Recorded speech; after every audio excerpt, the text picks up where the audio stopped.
Meet the little dual sport that can take you on big adventures. This is Kawasaki's new KLX 230 Sherpa. The Sherpa is technically a new model for 2026, but it's based on the familiar KLX 230 platform. So what you get is a 300-pound small dual sport with a 233cc air-cooled engine.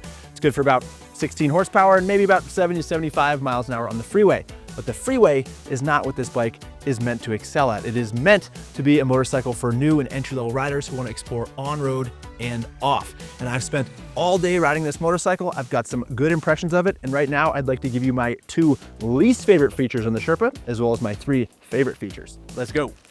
I really like this motorcycle, but my biggest complaint is the price. $5,899 is a lot to ask for an entry-level motorcycle. I'd love to see it at a lower price point, so it's gonna be more attractive to new riders. My second complaint about the Sherpa here is the front brake. Now this motorcycle does have disc brakes, front and rear, as well as switchable ABS, which is a very nice feature, but the front brake is too grabby and the reach to the lever is too far. Let's talk about the good. One of the things Kawasaki did to make this motorcycle approachable is give it a very low seat height, 32.5 inches, so it's the lowest in the KLX lineup.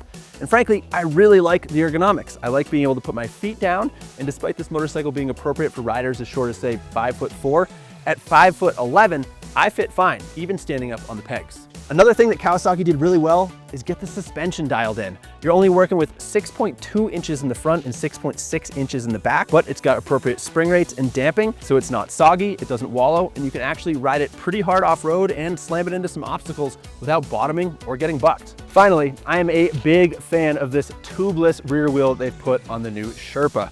Off-road riding, you occasionally get pinch flats, most typically in the rear, so having a tubeless wheel means pinch flats are a thing of the past, and if you pick up a nail or other puncture on the street, you can easily fix it with a standard plug kit. The Sherpa is a small bike, and this is a small video review. If you want more information, please cruise on over to Common Tread, where you can read my full first ride review from an entire day of riding this motorcycle on road and off.